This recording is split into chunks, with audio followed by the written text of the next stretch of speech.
자, 오늘 배울 내용은 이제 2차 연립방정식, 연립 2차 방정식. 그러니까 우리가 지금 하고 싶은 얘기는 연립 방정식을 풀고 싶은 거야. 라고 생각을 해봐. 그러니까 얘는 이제 문자가 2개 이상이고 이제 식도 2개 이상이어서 거기는 걔를 연립할 거예요. 지금 이런 뜻입니다. 그죠? 그랬을 때 우리가 연립 방정식이라는 건 사실 처음 보는 건 아니잖아. 그러니까 여기는 얘가 뭐 예를 들어서 x 더하기 뭐 2y가 3이었어요. 하나랑. 그다음에 2x 더하기 y가 뭐 예를 들어서 뭐였다? 뭐 3이었다. 이렇게 한번 생각을 해볼까? 지금 이렇게 주어져 있었어요. 라고 한다면 이걸 연립해 주세요라는 거는 이걸 만족하고 이걸 만족하고 동시에 만족하는 걸 구해 주세요. 이런 느낌이죠. 그랬을 때 우리가 연립이라고 하는 거를 하게 됐을 때 얘는 하나의 식에 문자가 2개 있으니까 해결이 불가능한 상태입니다라고 생각할 수 있는데 여기는 얘에서 우리는 연립할 때 문자를 뭐 합니다. 기본적으로 소거합니다. 그죠? 문자를 소거해 가면서 뭔가 계산을 합니다. 이런 느낌이잖아. 그래서 문자를 소거하는 방법이라고 해서 가장 대표적인 거 2가지만 딱 뽑아라. 그러면은 얘는 가감법이라는 게 있죠.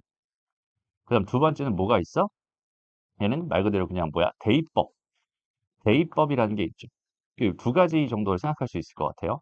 그랬을 때 이 가감법이라고 하는 건 이거 2개를 내가 뭐 몇 배 몇 배에서 더하거나 빼가지고 만들어 주세요. 이런 얘기라고 생각하면 되고 그러니까 여기다 만약에 2배를 했으면 2x 더하기 뭐가 돼? 2x 더하기 4y는 6 이렇게 될 거고 2x 더하기 y는 3 이렇게 될 거란 말이야. 이 상태에서 2개씩을 뺍니다. 얘 빼서 없어지고 얘 빼서 없어지니까 이거 뭐야?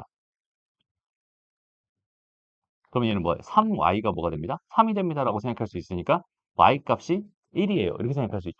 그러니까 여기서 지금 요렇게 나온 이 결과에 좀 주목을 해봐. 그러니까 가감법을 통해서 했던 거는 결국 뭘 하고 싶었던 거야?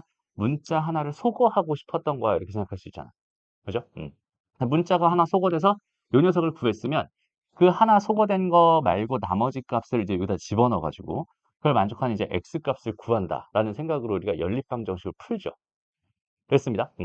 그리고 또 예를 들어서 뭐 x 더하기 2y 더하기 z는 4예요. 이런 거랑 이 x 더하기 y 더하기 2z는 4예요. 이런 거랑 이 x 더하기 y 더하기 z는 4예요. 좀 쉽게 쓰려고 해서 일부러 이렇게 숫자를 이렇게 만들어 봤어요. 이렇게 놓고서 이거 연립해 주세요라고 한다면 이건 지금 문자가 3개고 식이 3개니까 당연히 해결이 가능한 거야라고 생각할 수 있는데 연립의 가장 기본은 뭐라고 했어? 문자의 소거입니다라고 했어요. 그때 우리는 가감법이라든지 대입법이라든지를 사용할 건데 대입법 설명 안 하고 넘어갔네. 대입법 뭔지 다 알죠? 그냥 간단하게 생각해서 여기서 y라고 하는 걸 뭐라고? 뭐 3-2x라고 할 수 있을 테니 거기 있는 걔 대신에 여기는 얘다 쏙 집어넣어 가지고 여기는 이 문자를 소거하는 방법을 대입법이라고 하죠. 오케이? 그래서 1차로 주어져 있는 건 항상 뭐가 가능해? 대입법이 가능해. 뭐 이런 식으로 생각할 수 있을 것 같고. 어쨌든 그럼 이런 식으로 주어져 있었을 때 요렇게 돼 있는 요거를 풀고 싶어요라고 생각한다면 어떻게 풀 거야? 뭐 풀 수 있는 방법은 사실 되게 많거든. 이렇게 좀 대칭적인 구조를 가지고 있는 경우라면 이걸 다 더해 가지고 한 번에 처리한 다음에 어쩌고저쩌고 하는 방법이 있고 아니면 그냥 가장 기본적인 방법이라고 해서 요거 2개를 가지고 먼저 뭘 해요? 소거해서 하나의 식을 만들어. 근데 얘는 x랑 y랑 z가 있고 x랑 y랑 z가 있으니 여기 있는 얘를 소거할 때 내가 뭘 소거하는 게 편하게 생겼어? 지금 x를 소거하는 게 편하게 생겼으니까 여기서 x를 소거한다라고 생각해 주면 얘는 y랑 z에 대한 식으로 나오겠지. 그래서 가감법을 통해서 2개 뺐더니 y-z는 0입니다라는 식이 나오네. 됐습니다. 그리고 나서 여기 있는 얘에서 갑자기 얘도 마찬가지 2개를 지금 소거하고 싶었는데 얘가 y고 얘가 y니까 y가 소거하기 쉬우니까 여기서 y를 소거한다고 생각을 해봐. 그러면 여기서 y를 소거해 버리게 되면은 그 남은 결과는 얘에서 얘를 빼면은 x 마이너스 뭐야 z는 0이 됩니다라고 해서 얘는 다시 yz에 대한 식이고 얘는 xz에 대한 식이 돼 버려. 그러니까 이거는 완전히 망한 거야라고 생각할 수 있어요. 그러니까 여기서 당연히 x를 소거했으니 여기서도 y를 소거하는 게 아니라 뭘 소거해야지? 똑같은 문자인 x를 소거해야지. 여기는 얘가 yz에 대한 식으로 하나 더 나올 거고 이제 그 2개를 연립해서 yz를 구할 수 있어요. 이런 식으로 가는 거지. 됐어? 이게 이제 연립의 가장 기본이란 말이야. 그러니까 좀 불편하더라도 여기는 2배 해주고 2배 해주고 2배 해주고 2배 해준 다음에 뭐 해주세요? 얘에서 얘 빼주세요. 그러면 얘는 y 플러스 3z가 얼마야? 4예요. 라는 식으로 얘랑 얘랑 연립해서 여기서 y랑 z를 구한 다음에 그 구한 값을 아무데나 yz 집어넣고 그걸 만족하는 x 값을 구한다라는 느낌으로 이런 연립방정식을 푼다라고 생각할 수 있어. 이해됐나요? 그래서 우리가 이렇게 1차짜리로 주어져 있는 것들은 고민할 필요가 별로 없었어요. 오케이? 어쨌든 여기는 얘는 계산할 수 있었습니다. 근데 지금 우리가 하고 싶은 건 연립 2차 방정식이야. 그죠? 그래서 뒤로 쭉 가서 본 문제로 들어간다라고 생각을 하면은 본 문제를 봤을 때 일단 첫 번째로 너희한테 주어져 있는 식은 이런 식일 거야. 봐봐. 1번. 얘랑 얘를 연립해 주세요. 이렇게 돼 있어요. 그러면 여기 1번, 여기는 얘는 분명히 1차인 식이 맞고 여기는 얘는 2차인 식이 맞죠. 1차, 2차 연립방정식을 풀고 싶어요. 라고 생각한다면 여기 있는 얘 같은 경우는 1차가 하나라도 존재하게 된다면 결과적으로 나는 뭘 할 수 있어? 대입법을 사용해서 무조건 한 문자를 소거할 수 있어 라는 생각을 할 수 있을 테니까. 이해돼? 그러니까 여기서는 y를 내가 뭐라고 놓고 y를 x 더하기 1이라고 놓고 거기 있는 걔를 어디다가 여기다 쏙 집어넣어 버리기만 하면은 결국 문자가 하나 소거되면서 한 문자에 대한 2차 방정식이 될 거고 그 2차 방정식은 해가 최대 2개가 나올 거고 그 x 값들이 각각 나왔을 때 그거에 해당하는 y 값들을 각각 구한다라는 느낌으로 당연히 1차, 2차 연립 방정식은 무조건 풀 수 있어요. 이해됩니다? 다시 여기는 얘도 몇 차 몇 차야? 이거 1차죠. 그리고 여기는 몇 차니? 이건 이제 1차라고 생각하는 경우가 많은데 이거 2차죠, 2차. 차수의 개념은 뭐였어? 곱해진 문자의 개수였어요. 그지? 얘는 x, y에 대한 방정식이었기 때문에 곱해진 문자의 개수 2개잖아. 그지? 얘는 2차 방정식이 됩니다. 라고 생각할 수 있거든. 그러니까 얘도 여전히 1차, 2차 방정식이기 때문에 여기는 얘는 뭐 할 수 있어? 해결할 수 있어. 여기까지는 되게 쉬워요. 그러니까 우리가 해결할 수 있는 거를 먼저 좀 정해놓고 가면 좀 얘가 얘기가 되게 편해지는데 잘 봐봐. 당연하게도 우리가 연립방정식을 풀고 싶어요 라고 생각했을 때 그중에서 첫 번째 1차에다가 1차를 연립하고 싶어요 라고 하는 이런 경우는 여기는 얘는 무조건 구할 수 있군요 라는 확신을 우리는 이제 할 수 있죠. 됐습니다. 그다음 두 번째 얘가 1차가 하나 있었고 그 다음에 이제 2차가 하나 있었는데 1차, 2차를 연립하는 여기 있는 얘도 여전히 무조건 해결할 수 있군요 라는 생각을 할 수 있을 것 같아. 됐어? 다시. 뭐 하면 된다고? 그냥 소거하면 된다고. 요 2번만 간단히 같이 한번 풀어봅시다. 얘는 y라고 하는 게 6-x가 되기 때문에 여기 얘를 여기다가 쏙 집어넣어 버리면 x에다가 6-x는 8이 되면서 마이너스 x제곱 플러스 6x는 8이니까 x제곱 마이너스 6x 플러스 8은 0이 되면서 x값은 2와 4가 나오고 x가 2였다면 y값은 4가 되겠죠. x가 4였다면 y값은 2가 되겠지. 그래서 얘는 2,4라는 거랑 그다음에 4,2라는 거 이렇게 두 개의 해가 나옵니다. 이거는 x는 2였을 때 y가 4예요. 또는 x가 4였을 때 y가 2예요를 쓰기 귀찮아서 그냥 선생님이 순서상으로 표현하는 겁니다. 라고 생각해 주면 좋겠어요. 알겠죠? 어쨌든 이런 방식을 통해서 우리는 뭘 할 수 있어? 1차, 2차 방정식 무조건 해결할 수 있어요. 됐습니다. 그런데 이제 문제가 뭐가 되냐면 쭉 뒤로 넘어가서 문제는 이런 거야. 2차식과 2차식의 연립방정식을 과연 우리가 해결할 수 있나요? 그냥 단순하게 얘들아 지금 이렇게 주어져 있는 2차, 2차 연립방정식이 있다라고 생각했을 때 여기 얘를 한번 해결해보자. 여기 이제 풀어보자. 라고 한번 선생님이 던져볼게요. 오케이? 한번 시도를 해보는 거야. 오케이? 됐어? 근데 연립에는 가장 기본이 소거라고 했는데 저기 있는 저 형태는 일단 소거를 할 수 있겠어, 없겠어? 없겠죠. 그지? 그래서 좀 문제가 된단 말이야. 이해돼요? 오케이? 그러니까 일단 여기 있는 얘를 딱 보는 순간 이걸 도대체 어떻게 연립해야 되지라는 생각이 항상 되게 궁금할 게 분명하고 그 궁금증을 선생님이 지금부터 얘기해 줄 생각이야. 2차, 2차 연립 방정식은 이런 방식을 통해서 해결하면 됩니다를 말해주고 싶거든. 그 전에 너희가 한번 잠깐 시도해 보세요. 오케이? 시간 한 1분 정도 줄 테니까. 음. 대부분 잘 안 됐을 거라 생각해요. 왜냐면 2차, 2차 연립한 방정식을 푸는 방법을 아직 모르는 상태잖아, 지금 우리가. 그래서 몰랐을 거라고 생각을 하는데 일단 선생님이 이제 방법을 좀 설명해 줄 거야. 이제 2차와 2차 연립 방정식을 푸는 요령이라고 해서 여기는 얘는 교육 과정에서 말하는 상황에선 총 세 가지 형태를 던져 줄 거고 그 세 가지 형태의 경우는 풀 수 있고 아니면 안 풀리는 경우도 있을 거예요. 근데 다행히도 교육 과정에서 원하는 건 세 가지 안에 무조건 들어갈 테니까 그 안에 있는 건 다 풀 수 있어. 그러니까 요 세 가지 형태로만 나온다는 소리거든. 그중에 첫 번째가 뭐냐면 여기는 얘가 1차인 A와 1차인 B가 이렇게 곱해져서 얘가 0이 돼서 이렇게 인수분해가 되는 형태. 그 다음에 여기 C라고 하는 2차 방정식이 있어. 다시 여기는 얘가 2차고 1차야. 이렇게 돼 있어. 그럼 얘는 현재 2차 연립 방정식이에요 라고 생각할 수 있겠죠. 근데 우리가 뭘 배웠었어? 여기 있는 이 녀석은요. 여기는 요 녀석은 어떻게 쪼개집니다라고 배웠었지? 얘는 A는 0입니다 또는 B는 0입니다로 쪼개진다라고 배웠었지. 그지? 그러니까 얘가 이렇게 두 개로 쪼개져 버리면 밑에 있는 건 그냥 그대로 내가 C는 0이다라고 써주고 C는 0이다라고 써주고 생각을 해주면 결과적으로 여기는 얘는 요렇게 된 거 하나 또는 요렇게 된 거 하나로서 두 개로 쪼개서 생각할 수 있게 돼. 됐어? 그러면 그 결과가 여기는 얘가 각각 1차와 여기 1차였고 여기는 2차였잖아. 여기는 1차와 2차가 되고 1차와 2차가 되니까 좀 전에 말했던 대로 1차와 2차는 우리가 당연히 해결할 수 있어요 라는 느낌이라서 여기는 이 1차와 2차를 연립해서 해를 구하고 여기 이게 뭐야? 이게 뭐라고 쓴 거야? 1차와 2차를 연립해서 또 마찬가지로 해를 구합니다 라는 요 방식을 가지고 우리는 저기 있는 쟤를 풀어주면 된다 라고 생각하면 돼. 어렵지 않죠? 그러니까 여기는 얘 같은 경우는 위에 있는 형태를 딱 보니까 여기 위에 있는 애가 딱 뭐야? x-2y에다가 x-y로 인수분해가 되잖아. 그러니까 여기는 얘를 두 개로 쪼개버리면 x-2y는 0이에요. 또는 x-y는 0이에요 라고 생각할 수 있다는 소리고 그 밑에 있는 거 그대로 내가 x제곱 플러스 y제곱은 10입니다. x제곱 플러스 y제곱은 10입니다라고 생각을 해주면 요렇게 돼 있는 거 하나랑 요렇게 돼 있는 거 하나 요렇게 두 번에 걸쳐서 뭐 할 수 있겠어? 연립방정식을 해결할 수 있겠지.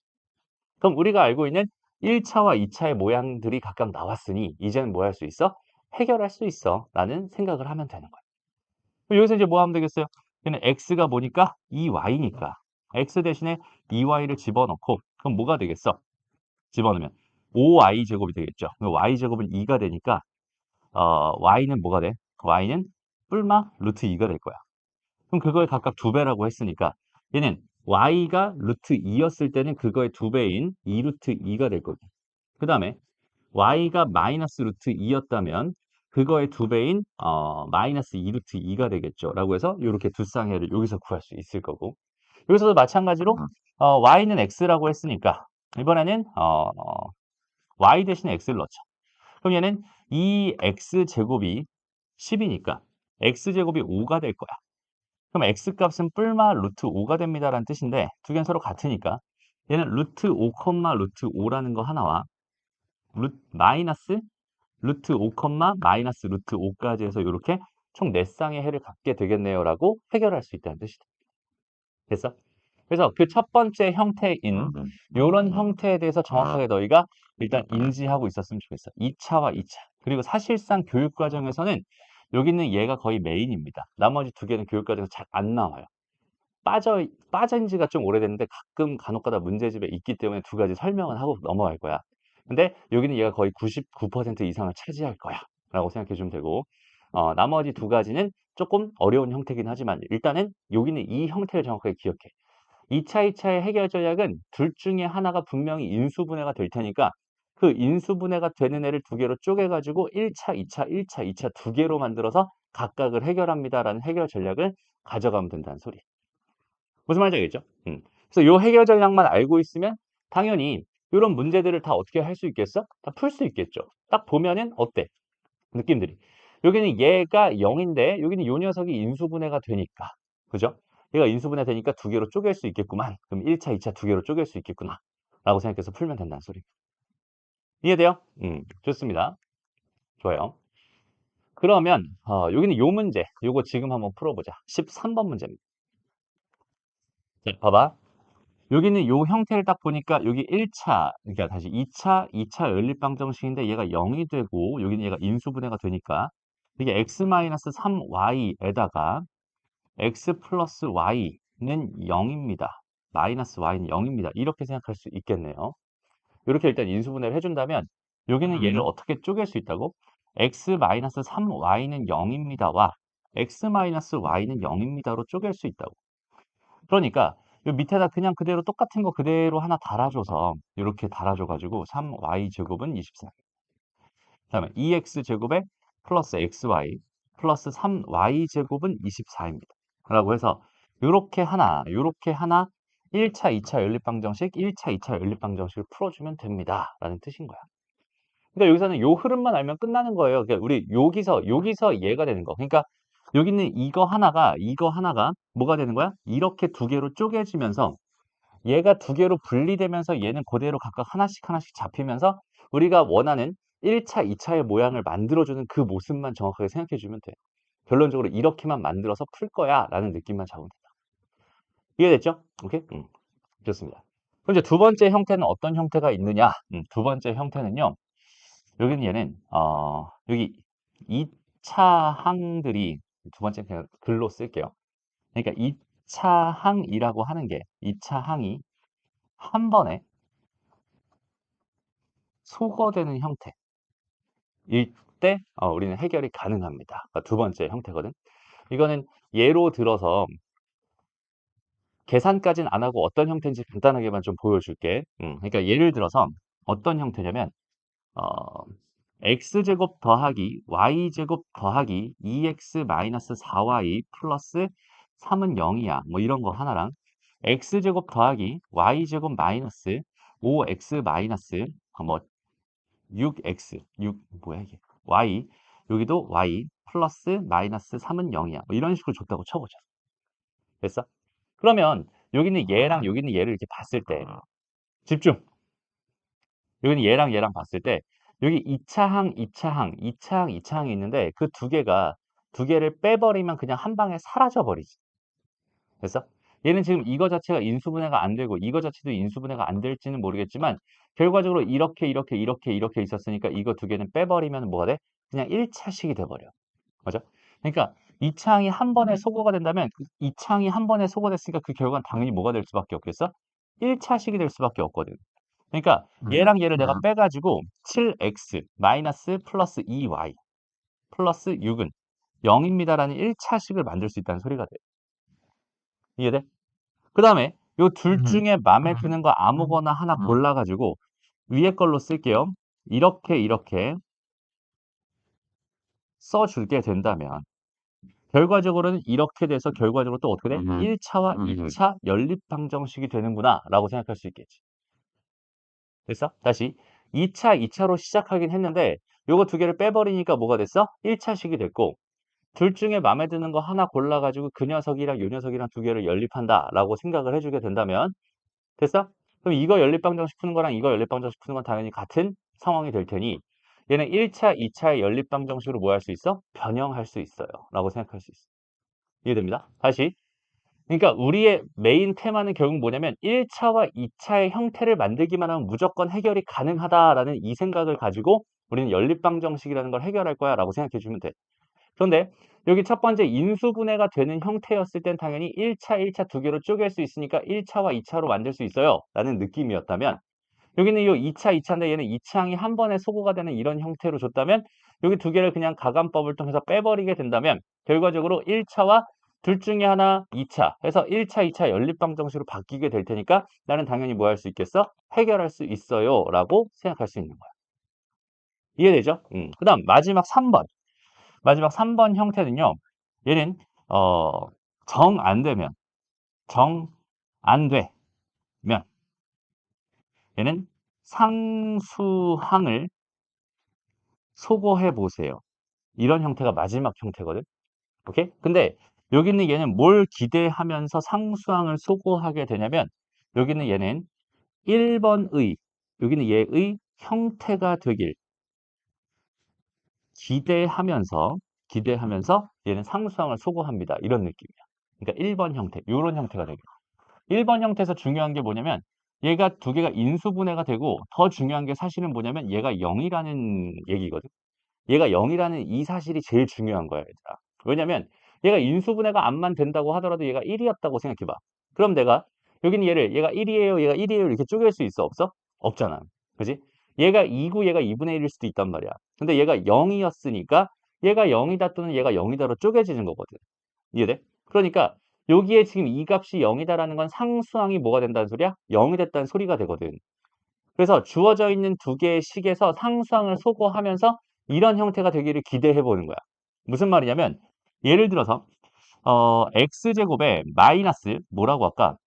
4xy에 플러스 y제곱은 뭐 예를 들어 3이었어요. 라고 해보고 그 다음에 x제곱에 마이너스 3xy 플러스 잠깐만요. 이거 3이라고 쓸게. 그 다음에 2y제곱 이렇게 되어 있는 이 녀석은 예를 들어서 뭐 5였습니다. 이렇게 줬다고 쳐보자. 됐어? 이것도 그냥 3이라고 하자. 귀찮으니. 이렇게 할게. 됐어? 그럼 봐봐. 이 둘 다 지금 뭐가 되는 형태야, 얘들아? 둘 다 인수분해가 되잖아. 근데 여기는 얘가 0이 아니라고. 여기는 얘가 0이 아니니까 얘가 인수분해가 돼봐야 소용이 없어요. 이런 느낌이거든. 이해돼? 그래서 여기는 얘는 지금 이 창을 소거할 수도 없고요. 이 창 소거할 수도 없고 그 다음에 인수분해가 돼봐야 소용도 없는 그런 상황이었어. 그럼 이런 상황에서 내가 두 개를 빼가지고 뭘 했어? 상수항을 소거해봤어. 그럼 얘는 다시 잠깐만요. 이렇게 하면 안 되겠다. 요거 마이너스 3이라고 할게. 됐어? 그래서 두 개를 더해가지고 상수항을 소거했다고 쳐보자. 됐죠? 그럼 얘는 뭐가 돼요? 2x의 제곱에 마이너스 7xy에 플러스 7y의 제곱이 됩니다. 5y의 제곱이 됩니다. 그리고 얘가 0이 됩니다라는 식으로 바뀌죠. 됐어? 다시 여기는 얘를 내가 두 개를 더해서 상수항을 소거해봤어. 상수항을 소거해봤더니 얘가 이렇게 됐어. 또 둘 중에 하나 마음에 드는 거 하나 갖다가 이렇게 써줘요. 이번엔 아래 걸로 써줄게. 위나 아래나 아무거나 상관없어요. 어쨌든 지금 이렇게 돼 있다는 소리야. 그러니까 이 식을 이렇게 바꿀 수 있다는 소리가 되거든. 근데 이렇게 바꿔봤더니 여기는 얘가 다시 또한 뭐가 되는 거야? 다시 인수분해가 되는 거야. 얘가 이제 인수분해가 된다면 뭐 하면 되겠어? 인수분해해서 두 개로 쪼개서 풀면 되겠지. 됐어? 그래서 이렇게 총 세 가지 형태만 문제에 나올 수 있는 형태고 나머지 형태들은 나와도 우리가 해결하지 못할 수 있어. 그러니까 안 나옵니다. 라고 생각해 주면 돼. 됐어? 그러니까 우리는 계산한 지금 다시 한번 봐봐. 지금 선생님이 뭐 어떤 뭐 개념을 되게 열심히 설명한 것 같지만 사실 개념 설명한 거라기보다는 얘는 그냥 푸는 방법.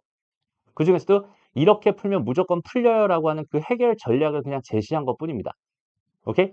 그냥 그 방법대로 너희가 뭐 해주면 그냥 풀면은 그냥 풀린다는 소리니까 그 방법을 뭐 해라라는 강의야. 오늘은 그 방법을 외워주세요. 이 2차 방정식 너희가 처음에 여기는 얘를 딱 봤을 때 느낌을 봐봐. 여기는 얘를 어떻게 할까 좀 막막했던 그 느낌이라면 이제는 여기는 얘네들을 관찰해서 여기는 얘를 관찰해서 이거 인수분해가 되고 이쪽이 0이 되는 거니까 인수분해가 되니까 얘는 두 개로 쪼갠 다음에 1차, 2차, 1차, 2차 두 개로 나눠서 풀어야겠다라는 그런 생각을 해달라는 소리야. 무슨 말인지 알겠죠? 여기는 이런 식을 봤을 땐 2차 항, 2차 항 인수분해도 안 되고 인수분해 안 돼. 근데 2차 항이 한 번에 소거될 수 있겠네라는 형태를 발견했으면 그 2차 항을 소거해서 결과적으로 1차와 2차의 형태를 만들어서 내가 풀 수 있어요라는 그런 확신을 가졌으면 좋겠다는 얘기고. 마지막 여긴 얘는 인수분해도 안 돼. 뭐 인수분해 돼봐야 안 돼. 뭐 이런 상황이고 그 다음에 2차 항이 소거되지도 않아. 이런 상황이었을 때 우리는 뭘 기대하면서 1번의 형태가 되길 기대하면서 두 개의 상수항을 소거하는 계산을 한다는 소리야. 그러니까 여기는 이 두 개의 식을 딱 보고 여기는 얘를 연립하고 싶어요 라고 했을 때 얘를 어떻게 연립할 거예요? 라고 하는 그 해결 전략을 말해주고 있는 중이라고. 됐어? 그러니까 그 방법을 그냥 놓쳐버리면 그 방법을 그냥 무시하고 그냥 내 맘대로 풀겠어요 라고 하면 당연히 안 풀릴 거야. 오케이? 이 방법대로 풀어주세요 라는 강의였던 거예요. 무슨 말인지 알겠죠? 그러니까 요 방법을 정확하게 기억하고 요거는 선생님 좀 캡처 하나 해줄게요. 요 방법을 기억하고 그 방법대로 뭐 해주면 됩니다? 풀어주면 됩니다. 라고 생각하면 돼. 알겠지? 캡처한 요 방법대로 다시 한번 생각해 봤으면 좋겠고 그래도 이 마플 교과서라는 이 교재에서는 이거밖에 없어. 그나마도. 오케이? 얘랑 얘도 잘 없어. 그러니까 이거 하나만 정확하게 기억하고 가도 일단은 기본적인 흐름은 어느 정도 잡을 거야. 라고 생각하면 되고 거기다가 얘랑 얘는 나올 수 있으니 오케이? 나올 수 있으니 요 정도도 같이 기억해 놨으면 좋겠다라는 얘기입니다. 알겠죠? 좋습니다. 그러니까 오늘 얘기는 그냥 뭐야? 단순 주입식 교육이 맞아. 오케이? 개념을 막 이해시키고 이렇게 되니까 이렇게 되는 거야라는 그런 흐름이 아니라 얘는 이렇게 풀었더니 풀려요. 그냥 이런 방법대로 풀어주세요. 물론 다른 방법으로 풀 수 있을 거예요. 오케이? 다른 방법으로 어떻게든 풀 수도 있을 거야. 근데 그거는 또 그 상황에 따라서 풀리는 거겠지. 기본적으로 이런 상황일 때는 이런 식으로 접근합니다를 말해주고 싶은 거예요. 이해됐죠? 좋습니다. 넘어가고요. 그 다음에 아까 풀었던 문제 중에서 1차, 2차 일방정식 중에서 요 문제. 요거 가지고 좀 다시 한번 좀 얘기를 해보고 싶은데 일단은 잘 봐봐 얘들아. 여기는 이식과 이식은 이 두 개는 완전히 그냥 질적으로 다른 문제거든. 요거 두 개는 완전히 다른 거야. 다시 1차와 2차, 1차와 2차 연립방정식을 푼다라고 생각할 수 있잖아. 그죠? 근데 여기 있는 얘는 그 형태가 x랑 y를 기준으로 얘가 대칭의 형태를 띠지 않아. 근데 여기는 얘는 x랑 y를 기준으로 대칭의 형태를 띠거든. 이게 무슨 말이냐면 x랑 y를 내가 자리를 바꿔서 그대로 다시 집어넣어도 똑같은 식이 돼요. 무슨 말인지 알겠죠? 그러니까 얘는 대칭식이고 여기 있는 얘는 대칭식이 아니야. 이해됩니까? 그래서 여기 있는 얘도 여전히 대칭식이 아닌데 여기 있는 얘는 뭐야? 대칭식이야 라고 생각할 수 있어요. 됐습니다. 그래서 우리가 관찰을 할 때 대칭식이냐 아니냐도 굉장히 중요해요. 이건 대칭식이 아니구나. 오케이? 대칭식이 아니구나. 이런 생각도 되게 중요합니다. 그럼 대칭식인 거랑 대칭식 아닌 게 또 뭐가 중요하냐? 일단 대칭식일 때만큼은 얘들아 대칭식이 발견이 됐어요 라고 생각한다면 얘는 얘만의 해결 전략을 따로 가져갔으면 좋겠어요. 대칭식일 때는 훨씬 더 편한 해결 전략이 있기 때문에 거기는 걔 해결 전략을 따로 가져갑시다. 되나요? 여기는 얘는 어떤 개념이랑 플러스돼서 만들어진 개념이냐면 2차 방정식, 잡성이라고 불리는 녀석. 그러니까 우리가 알파와 베타가 근인 2차 방정식을 만들어주세요 라고 하면은 x제곱에 마이너스에 두 개 더한 합을 집어넣고요. 그러니까 여기는 알파 더하기 베타를 집어넣고 그 다음에 여기는 두 개의 곱을 집어넣어서 이렇게 만들어주잖아. 맞아? 그러니까 다시 이렇게 주어져 있을 때 얘로 만들어지는 과정은 알파 더하기 베타를 내가 a라고 놓고 구했어. 알파 베타가 만약에 b였어 라고 생각한다면 이 두 개의 사실을 통해서 x제곱 마이너스 ax의 플러스 b로서 2차 방정식을 만들어준다. 그럼 얘 두 개의 근이 알파랑 베타예요 라는 이런 느낌이 2차 방정식의 작성 개념이었잖아. 이해되죠? 그럼 여기서는 뭘 할 거냐면 잘 봐봐. 가장 기본적인 형태니까. 여기는 얘를 딱 봤을 때 여기는 x 더하기 y가 얼마래? 6이래. 그 다음에 xy가 얼마래? 8이라는 거야. 요거 두 개를 가지고 내가 연립을 해달라는 소린데 가만히 보니까 합이 6이고 곱이 8이라고? 그러면 나는 새로운 t에 대한 방정식을 하나 만들 건데 그 근이 x랑 y인 여기는 요 녀석들이 근이 되는 t에 대한 방정식을 만든다라고 생각을 한다면 얘는 t의 제곱에다가 마이너스 6t에다가 플러스 8은 0입니다 라고 해서 이 녀석의 두 개의 근이 x랑 y예요 라는 이런 결론을 내릴 수 있겠죠. 이해됩니다? 다시 여기서 알파와 베타 역할을 지금 x랑 y가 하고 있는 중이고 여기서 x의 역할을 여기선 t가 하고 있는 중이야.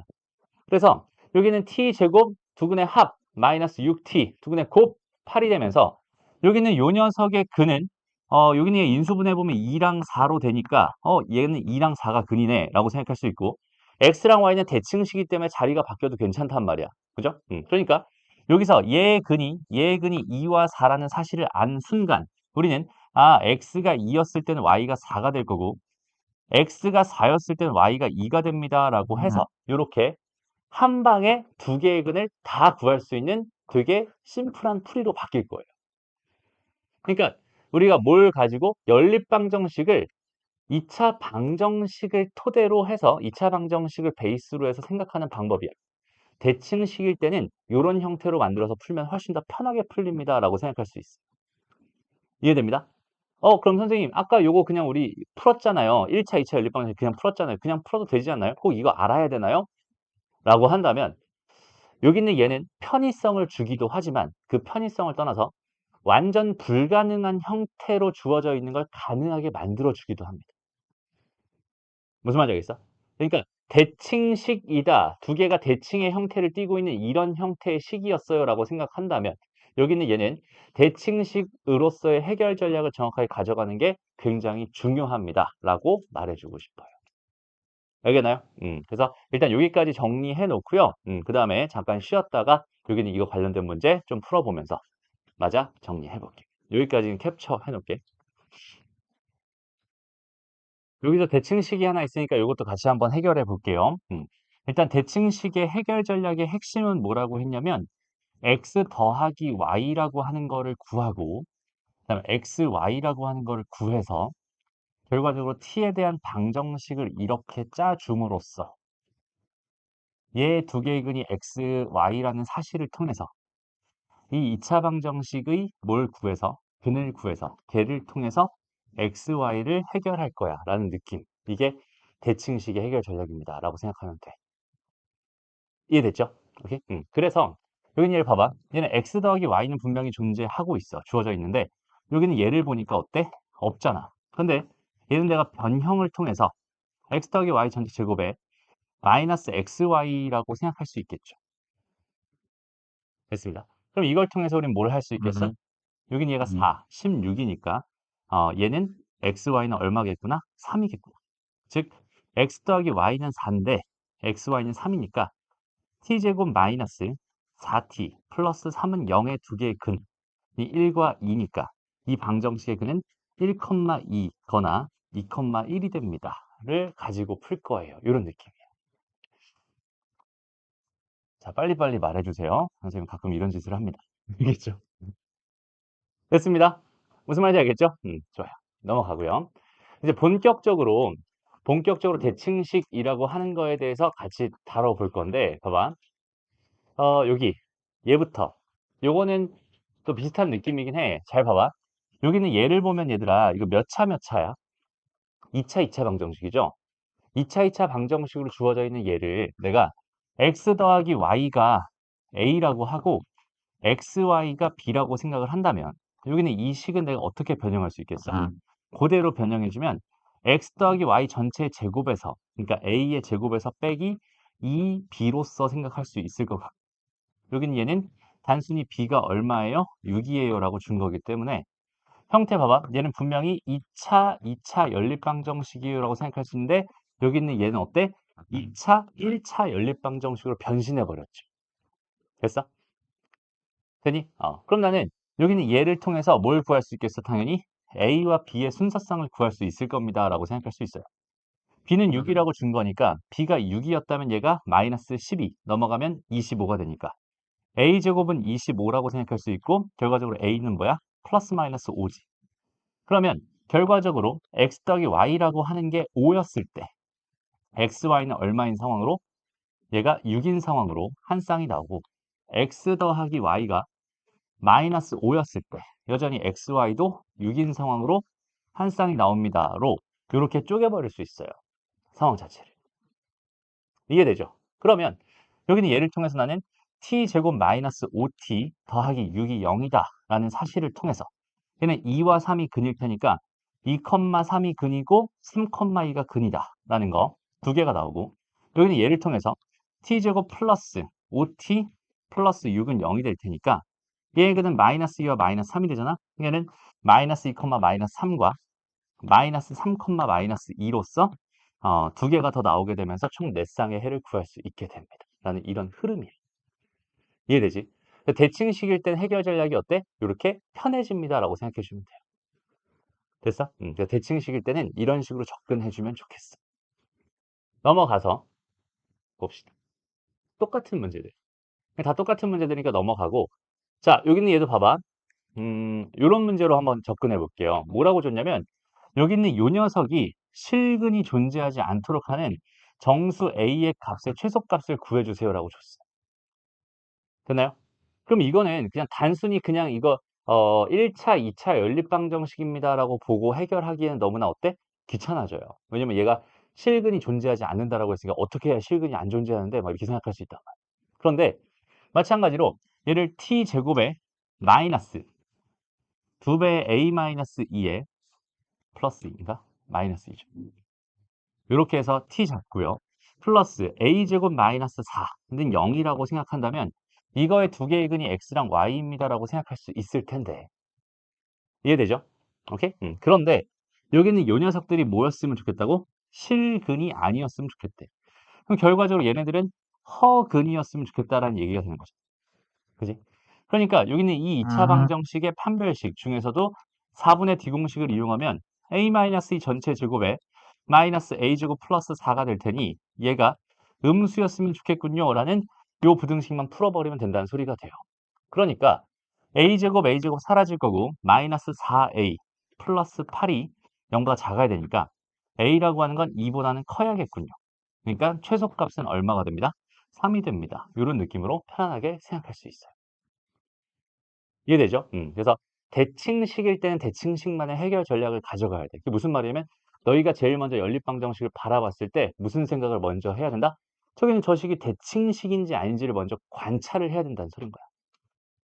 이해됐어? 대칭식이라면 저렇게 편하게 구하면 됩니다. 하나만 연습해 볼게 너희가. 자, 여기 있는 요거 2번, 14번에 2번이랑 그다음에 15번에 1번 두 문제 있어. 요거 두 개 빠르게 한번 구해봅시다. 어, 여기는 얘를 만족하는 여기는 요 녀석의 최소값을 구하여라. 이 얘기는 무슨 말이겠어? 이걸 만족하는 근들을 싹 다 구해서 뭐 몇 콤마 몇 콤마 몇 이렇게 만들어 가지고 그중에서 3배해서 더한 거가 제일 작은 거 찾아주세요. 그냥 이런 얘기라고 생각하면 되겠죠. 그래서 일단 첫 번째 x 더하기 y가 얼마인지 나는 궁금해야 되고 xy가 얼마인지 궁금해야 되니까 주어져 있는 식을 변신을 시켜주는 거야. 2차 연립방정식인 듯 불구하고 여기는 얘는 결과적으로 a 더하기 b는 5예요라는 식이 되고 여기는 얘는 a제곱 마이너스 2b는 25예요라는 식으로 이렇게 정리할 수 있겠죠. 됐습니다. 이렇게만 바꿔놓으면 어때? 여기 내가 분명히 2차 연립 방정식이었단 말이야. 그죠? 그런데 그 2차 연립 방정식이 1차, 2차 연립 방정식으로 바뀜으로써 난 여기서 A랑 B를 두 쌍을 구할 수 있을 것 같아. 라는 생각이 들겠죠. 그러니까 B라고 하는 건 뭐라고? 5-A라고 해서 여기다 그대로 쏙 집어넣어 버리면 얘는 A제곱에다가 플러스 2A에다가 플러스 마이너스 10에다가 마이너스 35가 되니 이렇게 되겠네. 그럼 여기는 얘는 5가 되니 7이 되니 5 또는 마이너스 7이 됩니다. 이렇게 생각할 수 있겠지. 됐습니다. 그러면 여기서 A가 5였다면 B는 0이 되겠네. 그지? 그러니까 A가 5였다면 B는 0이 됩니다라고 생각할 수 있고 A가 마이너스 7이라면 B라고 하는 건 12가 되겠네요. 이렇게 생각할 수 있어요. 이해됩니다? 좀 이상하다 근데. 잘 한 거 맞아? 오면은 0. 그럼 얘는 어떻게 되겠어?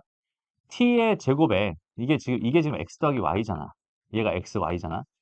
그러니까 얘는 t 제곱에 마이너스 5t에다가 플러스 0이 됩니다. 라고 생각할 수 있을 테니 얘는 0과 5가 되니까 여기서 0,5라는 거랑 5,0이라는 거 이렇게 두 개가 나옵니다. 라고 생각할 수 있을 거고요. 됐죠? 그 다음에 여기는 얘는 t 제곱에 마이너스 플러스 7t에 마이너스 12는 0이 되는 거니까 이게 더 이상 플러스 이렇게 되죠. 그러니까 여기는 얘는 마이너스 3과 마이너스 4가 되겠죠. 그러니까 얘는 마이너스 3, 마이너스 4라는 것과 마이너스 4, 마이너스 3이 됩니다를 통해서 총 4쌍의 해를 구해줄 수 있어요. 라고 생각할 수 있고 당연히 얘 최소값이 궁금한 거니까 이게 양수형 있는 것보다 음수인 게 훨씬 좋을 것 같고 여기는 얘를 넣는 것보다 얘를 넣는 게 여기는 얘가 더 작으니까 최소값이 나오겠죠. 여기다 3배를 하면 마이너스 12 그다음 요거 더한 거니까 얘는 마이너스 15가 답이 되는군요. 이런 식으로 생각할 수 있어요. 됐죠? 다음 문제. 여기는 얘가 실수가 되도록 해가 실수가 된다. 그럼 실근을 갖는다는 얘기로서 생각해도 괜찮을 것 같고 여기서 x 더하기 y가 8이었는데 x 더하기 y가 8이니까 x, y는 뭐가 되겠어? 5k-9가 될 거야. x 더하기 y는 8인데. 그러니까 얘는 t제곱 마이너스 8t에다가 플러스 5k-9가 되겠죠. 여기 얘가 실근을 가지고 싶어요가 되는 거죠. 얘의 근이 x랑 y니까. 실근을 가지고 싶으니까 4분의 d 공식인 16 마이너스 5k 플러스 9가 0보다 크거나 같고 싶어요를 통해서 요걸 만족하는 양의 정수 k의 개수를 구해주면 됩니다. 라고 생각하면 되는 거예요. 이해되죠? 이런 느낌으로 해결합니다. 라는 거야. 됐어요? 오케이? 좋습니다. 넘어가고요. 자, 이제 두 번째 주제로 넘어갑시다. 여기서부터 조금 어려워질 수 있다. 그죠? 조금 지금부터는 여태까지는 계산력에 대한 생각을 했다면 지금부터는 좀 개념적으로 접근하는 느낌이 좀 강해요. 잘 들어보세요. 알겠죠? 좀 헷갈릴 수 있는 부분이 분명히 있습니다. 오케이? 여기서 일단은 공통근이라고 하는 거에 대한 얘기를 할 건데, 공통근이라는 거 얘기를 할 건데, 일단 공통근이라는 거는 예를 들어서 얘들아, x제곱 마이너스 3x 플러스 2는 0이에요 라는 방정식이 있었고요. 그 다음에 x제곱 마이너스 4x 더하기 3은 0이에요 라는 방정식이 있었다면 얘의 근은 1과 2가 되고 얘의 근은 1과 3이 될 테니 이거 두 개는 공통인 근으로서 1이라는 근을 갖게 되겠네요. 이게 그냥 공통근 개념입니다라고 생각하면 되거든. 그러니까 얘도 인수분해하고 얘도 인수분해해서 결국 근들을 각각 구한 다음에 거기서 공통인 근을 뽑아주세요가 공통근 개념이에요 라고 하면 얘가 어려울 이유가 하나도 없잖아. 그지? 너무 쉬운 얘기잖아. 그냥 두 번에 걸쳐서 계산한다고 공통인 것만 가져오세요. 이런 얘기로 해석하면 되니까. 근데 공통근 개념이 어려운 이유는 뭐냐면 문제가 어떤 느낌으로 나오냐면 그러니까 이런 단순한 느낌이 아니야. 공통근을 구해주세요. 이런 느낌이 아니라 어, 뒤로 가서 문제로 가봅시다. 이런 문제야. 봐봐. 여기 있는 얘와 여기 있는 얘가 오직 하나의 공통근을 가질 때 그 공통근과 상수 m값을 구해주세요 라고 준 거야. 그럼 두 개의 다항식이 다 인수분해가 안 되니까 저기 이제 근들을 각각 구할 수 없어. 구한다고 하더라도 근의 공식을 넣어야 되는데 근의 공식에서 되게 복잡하게 m이 막 들어가 있는 그런 식으로 나올 거란 말이야. 맞아? 근데 공통근을 갖는다고 했어. 그것도 오직 하나의 공통근만 갖는. 그럼 저기 이제 도대체 어떻게 처리하면 좋을까에 대한 생각을 지금부터 같이 해보려고 합니다. 오케이? 그러니까 우리가 다항식 입장과 그다음 방정식 입장 이렇게 두 가지를 정확하게 생각해 봤으면 좋겠는데 다항식 입장에서의 인수라고 하는 개념이랑 방정식 입장에서 근이라고 하는 개념은 이건 되게 밀접한 관계가 있죠. 그죠? 그러니까 예를 들어서 x-알파라는 인수를 갖고 있어요 라고 하는 뜻은 x-알파의 어쩌고저쩌고 는 0이라는 방정식 입장에서 봤을 때 알파라는 근을 가지고 있어요. 그냥 이런 느낌입니다. 라고 생각할 수 있어. 이해되죠? 그래서 그 근이라고 하는 걸 지금부터 모의 입장에서 다항식의 입장에서 한번 생각을 해보려고 하는 거거든. 근데 그 다항식 입장에서 잘 봐봐. fx라고 하는 애가 예를 들어서 x-알파라는 인수를 가지고 여기에 어쩌고저쩌고가 있었어. 그 어쩌고저쩌고를 우리가 q1x라고 한번 생각을 해봅시다. 됐나요? 그 다음에 gx라는 다항식이 있었는데 거기는 걔가 x-알파를 인수로 가지고 또 q2x를 인수로 가졌다고 생각해봐. 그럼 얘와 얘는 지금 현재 공통인 인수를 가지고 있어요 라는 뜻으로 해석할 수 있겠지. 그러면 내가 이거를 방정식 입장에서 바라보게 된다면 fx는 0이라고 하는 녀석의 근 중에 알파라는 게 있어. 다른 게 어쩌고저쩌고 있을지는 모르겠지만 얘 때문에 알파라는 근은 반드시 존재라고 생각할 수 있고 gx는 0입니다라는 이 식 입장에서 봤을 때 얘가 0인 거니까 여전히 알파, 다른 근은 있을지 모르겠지만 어쨌든 알파라는 근은 반드시 가져. 그러니까 여기서의 어떤 개념이 여기서의 공통으로 갖는 공통의 인수의 개념이 여기서는 공통의 공통의 근의 개념으로서 우리는 적용할 수 있어요 라고 생각할 수 있다는 소리거든. 근데 우리가 이 다항식 쪽에서 얘들아 이거 두 개를 더하거나 빼 이게 무슨 말이냐면 fx 더하기 gx를 해봐. 혹은 fx에서 빼기 gx를 해봐 라고 생각을 한다면 오케이? 그러면 이거 두 개를 내가 더할 거예요. 이거 두 개를 더해버리면요.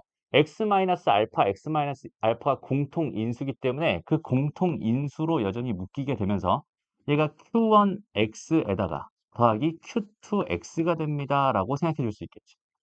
여기는 어떻게 되겠어? x-알파 q1x 마이너스 q2x가 됩니다. 라고 생각해 줄 수 있겠죠.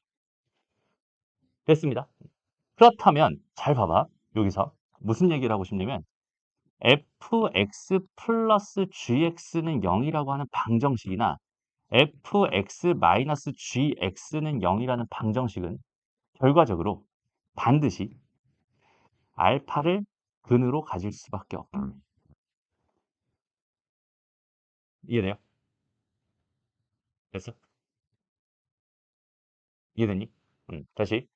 여기서 두 개를 더해서 만들어진 거나 두 개를 빼서 만들어진 요 녀석들이 전부 다 뭘 갖고 있기 때문에 공통인 인수인 알파, x-알파를 인수를 갖고 있기 때문에 여기는 요 녀석은 요 녀석과 요 녀석을 공통인 근으로 가질 수밖에 없다는 뜻이야.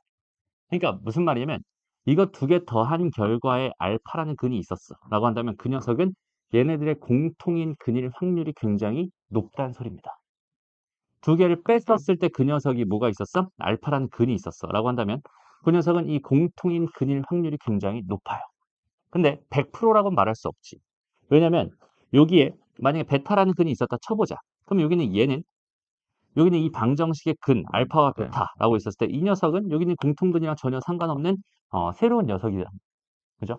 그러니까 여기는 요 녀석이었을 때는 얘가 공통근이라는 보장을 할 수는 없지만 어쨌든 요 녀석은 공통인 근일 확률이 굉장히 높아요까지는 생각할 수 있을 것 같아요. 그런데 만약에 있잖아. 내가 이렇게 만들어 놓은 여기는 요 녀석이 만약에 1차 식이었다고 한번 생각해 봐. 요 녀석이 1차 식이라서 얘가 1차 방정식이 됐어라고 생각해 봐. 그렇다면 그 1차 방정식의 근은 이 알파라는 거 하나만 유일하게 뭘로 갖겠어? 근으로 가질 거야라고 생각할 수 있잖아. 이 1차 방정식이 알파라는 거 하나만 유일하게 근으로 가질 거야라고 생각할 수 있어. 라고 한다면 그때 이 알파는 100% 무조건 공통근이 될 수밖에 없군요라고 판단할 수 있지 않을까? 왜? 다른 근이 없었다는 얘기예요. 그러니까 여기서는 여기서 몇 차가 되는 게 여기서 몇 차가 됐다는 소리야? 여기는 얘가 빵차, 얘가 상수가 됐다는 이야기거든. 얘가 1차가 됐다는 얘기는 얘가 이미 1차니까 이 결과가 상수가 됐다는 이야기야. 그럼 여기서는 어차피 0이 될 일이 없을 테니까 그 근은 무조건 알파일 수밖에 없고 그 알파라는 건 반드시 공통근일 수밖에 없다는 소리가 돼. 무슨 말인지 알겠어? 지금 여기는 요 메커니즘을 정확하게 이해한다면 지금 선생님 풀려는 저 풀이를 정확하게 이해할 수 있을 거예요. 이해됩니다? 이해됩니다? 오케이? 한번 가보자. 자, 봐봐. 분명히 2차 방정식 두 개를 줬어요, 나한테. 근데 얘가 오직 하나의 공통근을 갖는데, 근데 나는 요 2차식이랑 요 2차식 두 개가 있어. 근데 이거 두 개를 난 뭘 할 생각이냐면 두 개를 빼버릴 생각이에요. 왜냐면 두 개를 빼면 몇 차 방정식이 되겠어? 1차 방정식이 됩니다라고 생각할 수 있을 테. 이해되죠? 그래서 두 개를 뺍니다. 그러니까 x제곱에다 더하기 3x에다 더하기 m이 있는데 거기는 걔를 x제곱 더하기 mx 플러스 3은 0 이렇게 되어 있는 얘를 두 개를 뺄 거야. 그러면은 얘 빼기 얘니까 3 마이너스 m의 x가 될 거고 얘 빼기 얘니까 이걸 마이너스로 달고 3 마이너스 m이라고 쓰자. 그러면 얘는 결과적으로 3 마이너스 m에다가 x 마이너스 1이 됩니다 라고 생각할 수 있겠지. 이해돼요? 오케이? 그러면 잘 봐봐. 얘는 요 식에서 나한테 전달해 주는 메시지는 얘가 0이거나 또는 얘가 0이었어요 라는 뜻이 되는 거거든.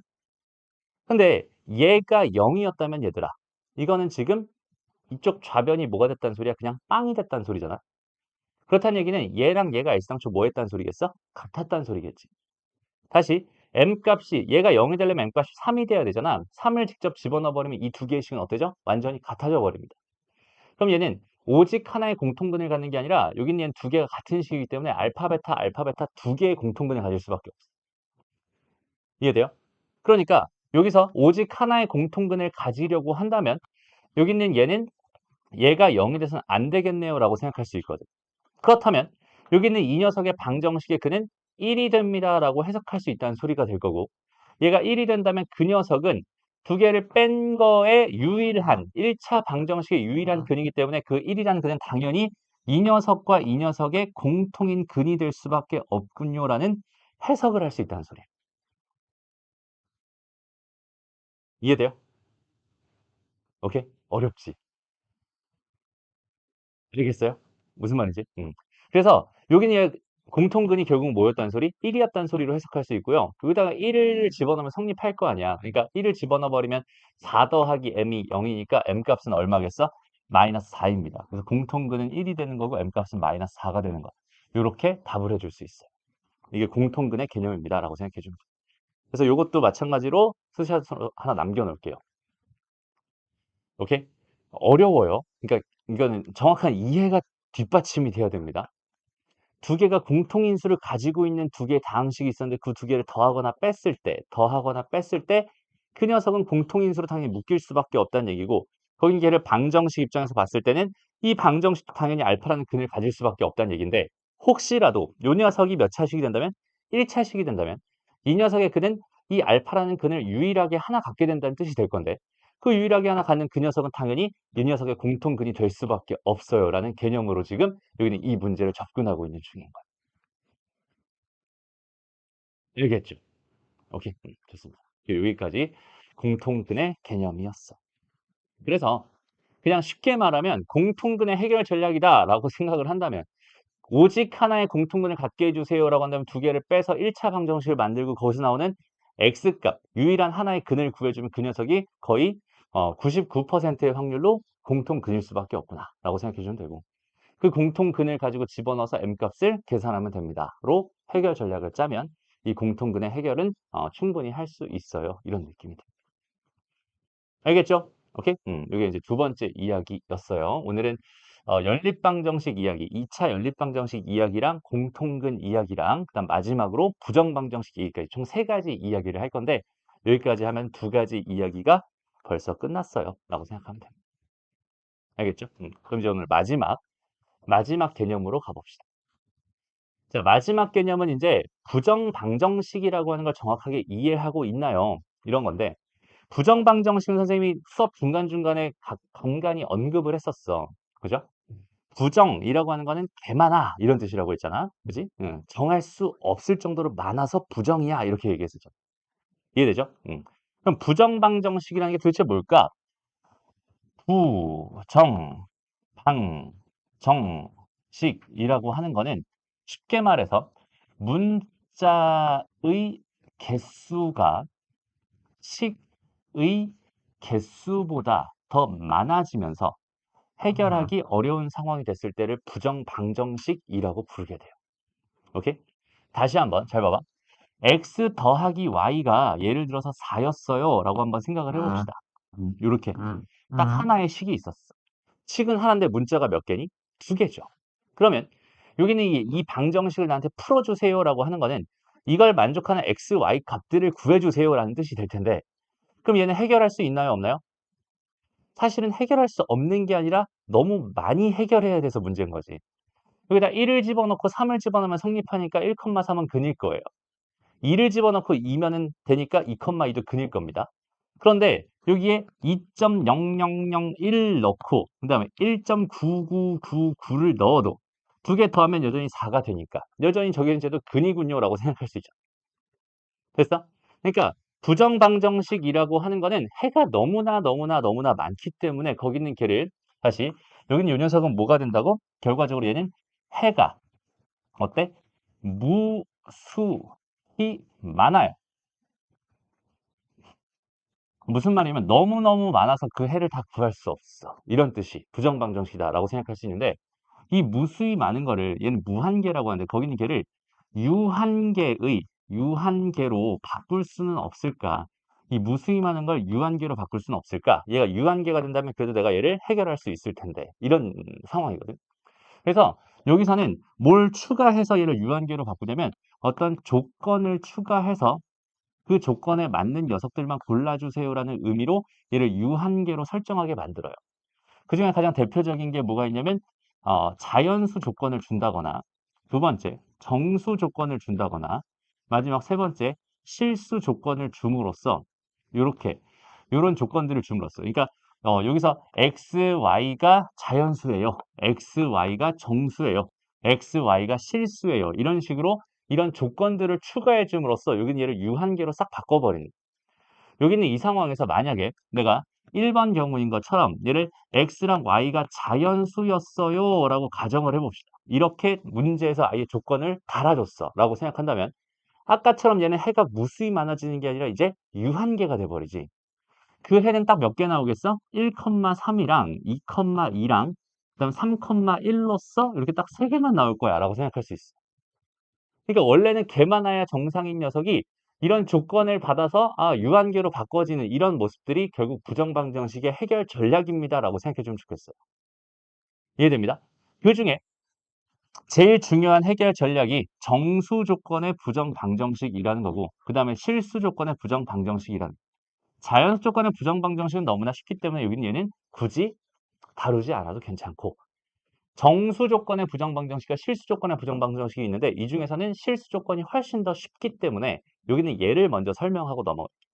얘를 설명하고 오늘 여기는 얘로 마무리할 거야. 이해됐죠? 그럼 여기 있는 얘는 봐봐.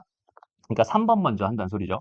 3번 실수 조건의 부정방정식을 해결하고 싶어요. 부정방정식을 해결하고 싶어요. 라고 한다면 여기 있는 얘는 특수한 형태일 때만 해결할 수 있거든. 그러니까 여기는 얘는 이렇게 제곱에 더하기 이렇게 제곱은 0이 되는 형태를 만들어줄 수 있으면 해결할 수 있고 이런 형태를 못 만들면 해결할 수 없는 거야. 이해돼요? 왜 그럴까? 제곱이라고 하는 건 0보다 크거나 같을 텐데 제곱이라는 건 0보다 크거나 같을 텐데 두 개를 더했을 때 0이라는 소리니까 결과적으로 이 식은 나한테 얘도 0이고 얘도 0입니다 라고 하는 식을 몇 개로 불려줘? 두 개로 불려주는 거야. 이해돼? 문자의 개수가 식의 개수가 더 많았었는데 그 식의 개수가 두 개로 불어남으로써 문자의 개수랑 식의 개수가 같아지면서 얘는 해결할 수 있는 형태로 바뀌게 됩니다. 라고 생각하면 돼.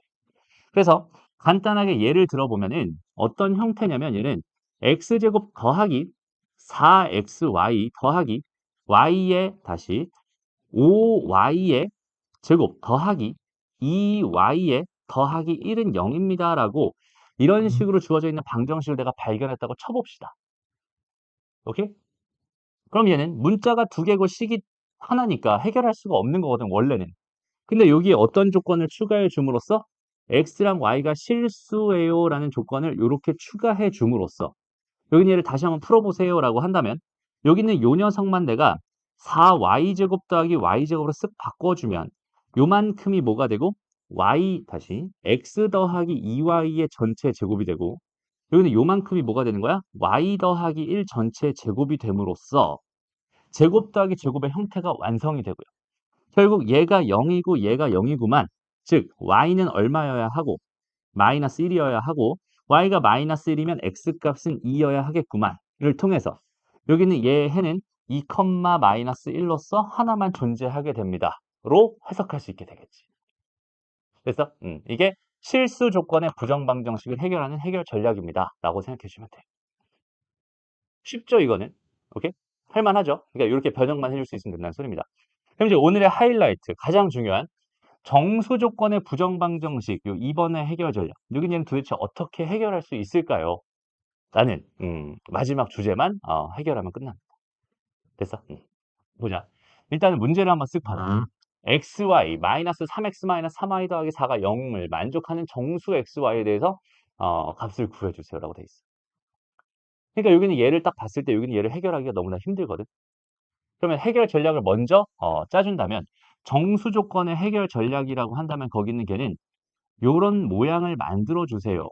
그러니까 얘는 정수 곱하기 정수가 됩니다라는 이런 모양을 억지로 주어져 있는 식을 이런 형태로 변형해 주세요라는 게 되는데 여기서 요 앞에 있는 정수는 어떤 식으로서의 정수고 여기는 얘도 여전히 식으로서의 정수인데 여기 있는 요 녀석이 어떤 수로서의 정수가 라고 하는 이런 형태로 식 자체를 변형해 주세요라는 얘기야. 그러니까 아직까지는 여기는 얘가 무슨 말인지 잘 안 와닿을 거예요. 오케이? 그래서 선생님이 그 형태를 잠깐 보여줄게. 지금 주어져 있는 이 문제가 xy-3x-3y 플러스 4는 0입니다라는 형태거든. 그 요 형태를 나는 어떤 형태로 바꾸고 싶어? 이런 형태로 바꾸고 싶은 거야. 그래서 여기는 요 세 개를 가지고 좀 어떤 느낌으로 좀 억지로 인수분해한다라는 느낌으로 일단은 여기는 요거 두 개를 잡아서 내가 x로 묶어주면 얘는 y-3이 되겠죠. 됐죠? 그 다음에 마이너스 3y가 있잖아. 그 다음에 여기는 얘는 이쪽으로 넘겨버리자. 이렇게 돼 있잖아. 그럼 억지로 내가 인수분해를 해줘야 된다라는 생각이니까 여기는 요 녀석이 y-3이면 너무나 좋겠어. 그래야 공통 인수가 생김으로써 인수분해가 될 거야 라고 생각할 수 있는데 그렇다는 거는 내가 억지로 플러스 9를 좌변에 더했다는 소리가 되는 거잖아. 그러니까 플러스 9를 우변에도 여전히 더해야 원래 식과 동일한 식이 됩니다라고 생각할 수 있을 거고요. 그럼 여긴 얘가 x-3에다가 y-3이 5가 됩니다라는 이런 식으로 변형을 할 수 있어요가 되는 거고 이게 나의 목표의 식이 되는 거야. 나는 지금 이 식을 만들려고 최선을 다해서 노력을 한 거고 주어져 있는 식을 이렇게 바꾼 거예요. 그럼 이 식이 무슨 의미냐? 얘는 분명히 x가 정수라고 했으니까 x 빼기 3도 정수일 거야. y가 정수라고 했으니까 y 빼기 3도 정수일 거야. 그리고 5라고 하는 건 애시당초 정수야 라고 생각할 수 있잖아. 그러니까 식으로서의 정수와 식으로서의 정수 두 개 곱한 결과가 수로서의 정수가 되게끔 억지로 형태를 변형합니다라는 뜻이 되는 거야. 그럼 이렇게 변형했을 때 어떤 장점이 있을까? 어쨌든 여기 있는 얘가 정수였다면 우리는 무슨 개념을 사용할 수 있냐면 약수의 개념을 사용할 수 있어요. 그러니까 여기는 얘가 가능한 값은 1 아니면 5잖아. 그지? 1, 5. 그러니까 얘가 만약에 1이 됐다면 여기는 얘가 5가 돼야 정상이고 얘가 5였다면 얘가 1이 돼야 정상입니다라고 생각할 수 있겠지. 근데 정수기 때문에 얘가 마이너스 1이었을 때 마이너스 5인 경우도 가능하고 마이너스 5였을 때 마이너스 1인 경우도 가능해집니다라고 생각할 수 있어. 그러니까 여기 있는 얘네들은 얘가 될 때 얘가 됩니다. 얘가 될 땐 얘가 됩니다. 이런 식으로 총 4개의 순서쌍들을 만들어낼 수 있다. 유한계가 된다는 소리죠. 이해됩니다? 그래서 첫 번째, 얘가 x가 몇이어야 되겠어? 4여야 되겠네. y가 몇이어야겠어? 8이어야겠죠. 그 다음에 얘는 x가 8이어야 되고 y가 4면 되겠지. 그 다음에 x가 2면 될 거고 y는 마이너스 2였으면 좋겠어. 그 다음에 x가 마이너스 2면 되고 y도 2면 좋겠어 라고 해서 여기는 얘는 이렇게 유한계 4개의 뭐를 갖는다? 정수값들을 갖는다 라고 해결할 수 있겠네. 그러니까 정수 조건의 해결 전략입니다. 정수 조건의 부정 방정식의 해결 전략. 그래서 어떤 모양을 만들어라. 나는 정수 곱하기 정수가 정수가 됩니다라는 이 모양을 만들어라. 이 모양을 만들어서 풀어야 이 정수 조건의 부정 방정식은 해결할 수 있다라고 하는 저 해결 전략까지가 오늘의 메인 테마입니다. 이해돼요? 오케이? 그래서 요 흐름을 가지고 너희가 여기는 얘네들, 여기는 1번이랑 2번이 있네요. 1번, 2번. 요 두 문제 얼른 빨리 한번 풀어볼게요. 자, 요번에는 어떤 느낌이야? 자, 요건 얘를 자연수 조건을 줬는데 자연수 조건인데 이렇게 줬으니까 얘도 여전히 정수 조건의 부정방정식으로 해결해도 괜찮겠다. 그죠? 그래서 요거 두 개를 내가 x로 묶어봤더니 y-1이니까 마이너스 2에 y가 있었어. 2로 넘겼어. 그럼 여기 억지로 마이너스 1을 달아서 이런 모양을 만든다면 플러스 2가 추가된 거니까 여기도 플러스 2를 해주면 될 것 같아. 그래서 얘는 x-2에다가 y-1은 4입니다라는 식으로 변형이 해지고요. 그렇다면 얘가 1이나 4, 그 다음에 얘가 2나 2, 얘가 4나 1, 그 다음 마이너스 1, 마이너스 4도 괜찮긴 하지만 얘가 분명히 자연수라고 했기 때문에 그죠? 자연수라고 했기 때문에 얘가 뭐야? 0 이상이야. 그죠? 얘가 음수인 경우가 발생할 수 없을 거야. 됩니다. 그럼 될 수 있는 거는 결국 요 위에 있는 3개밖에 없어요라고 생각할 수 있고요. 그럼 여기는 얘가 되려면 x값은 3, y값은 5면 되겠죠. 그 다음에 여긴 얘는 4, 여긴 얘는 3이면 되겠죠.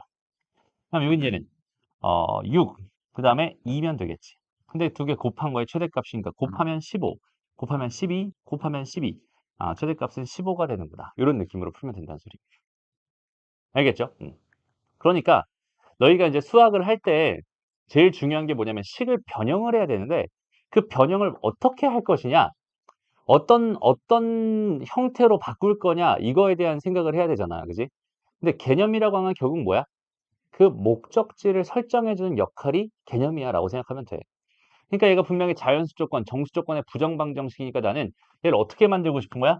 정수 곱하기 정수가 정수가 되게끔 하는 이런 모양으로 어떻게든 만들어주고 싶은 거야 라는 생각이 이미 여기 있는 이 식을 보면서 먼저 들어야 되는 거야.